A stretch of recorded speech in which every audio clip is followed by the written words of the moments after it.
What are you doing?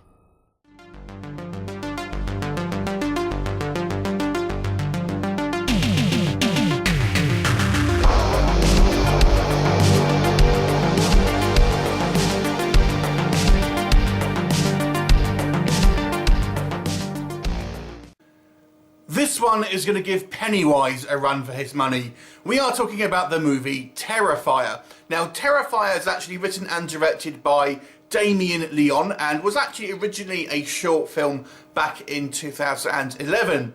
Then we had the movie All Hallows Eve, an anthology film that came out in 2013, and Art the Clown was a kind of part of that movie. And here he is in 2018 in his own solo film, and let me tell you, this is a horror film made for horror fans. Very much a kind of old school kind of slasher, lots of kind of gory practical effects. We'll come on to that again. So the story focuses on, well, Art the Clown really, who is this terrifying looking mime who doesn't ever say a word. He just basically has got this scary kind of paint job on his face and, you know, dressed up like a clown, etc. And he seems to terrorize anyone that kind of crosses his path. Now, the bulk of this story ends up in this kind of deserted warehouse where Art is essentially kind of stalking a variety of people. Primarily these two girls out for a night on Halloween, one of their sisters who comes into the story a little bit later. After that we've got a homeless woman plus a couple of rat catchers and a few other kind of like peripheral characters as well. And it's kind of a cat and mouse game. Can any of these people survive the night with Art the Clown, a seemingly indestructible supernatural force that is after them? So let's go through what works and what doesn't work with Terrifier.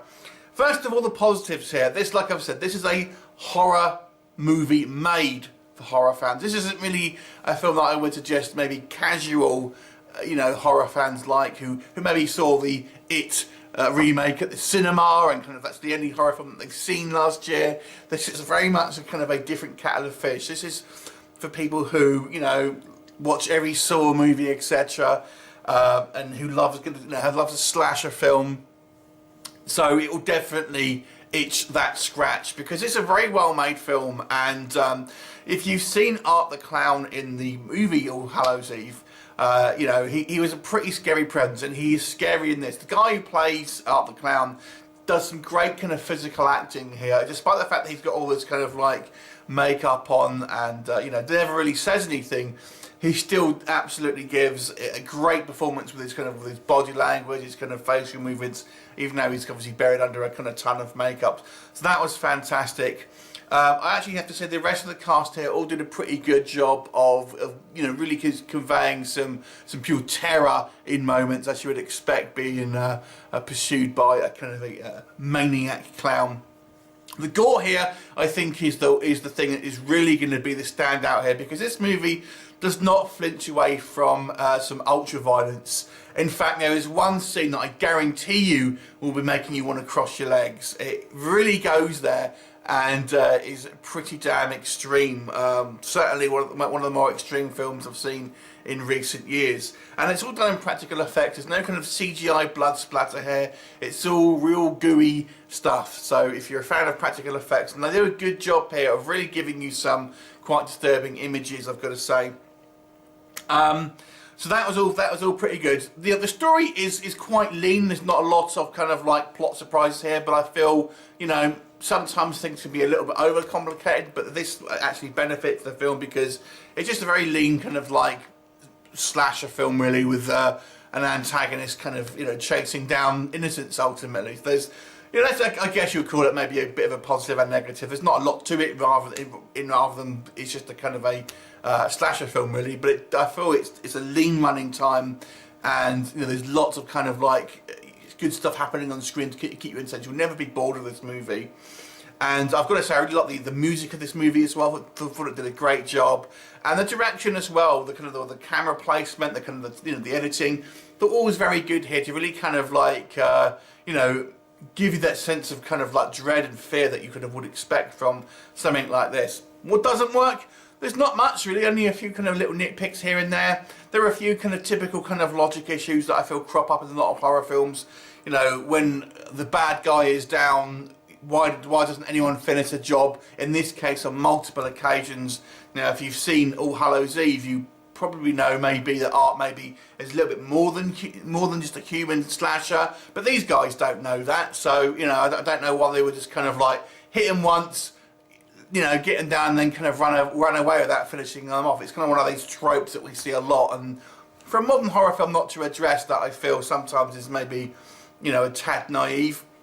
And again, you know, we have a situation in this movie where someone discovers a dead body and they have a phone because they're using it as a kind of a light, but does not call the police and things like that. So there are a couple of small little logic issues that I feel were just ignored purely because they want the plot to go in a kind of a certain way. There is a kind of a prologue at the beginning that will tie into, will come back to kind of tie in to the latter half of the movie. I don't know if it needed that, because I don't feel it was what happens in it kind of doesn't make some sense to a certain degree. Given the end of the film, I wasn't so keen on the kind of the prologue and the epilogue, if I'm completely honest. I didn't feel it kind of quite made sense. And Art is played differently here than he is in All Hallows Eve. You've seen that he's much more supernatural in that movie, whilst in this movie he seems more like a guy with a kind of just some you know, makeup on, rather than kind of more of a kind of supernatural. So there are elements of that, especially as you get in the kind of the last sort of 10 minutes or so of this movie. But for the most part, he just seems like a guy in a suit, rather than the kind of like the seemingly demonic force that he does seem in the All Hallows Eve movie. But they're kind of minor nitpicks, to be quite honest with you. This is a great horror movie for horror fans, with absolutely a ton of gore, memorable antagonists, likeable protagonists, you know, and you know, an interesting kind of like, if kind of not particularly original story that goes at a good pace that will keep you entertained throughout. I feel I should say this as a disclaimer: the gore may be a little bit too much for some people, so if you don't like really gory films, then maybe, you know, it might not be for you. But there you go. I really enjoyed this one. I thought it was a very, very good horror film, and a splatter fans' wet dream. So I'm going to give this movie an 8 out of 10. Have you seen it? What did you think of it? Leave me a comment and I'll look forward to you next time. Bye for now.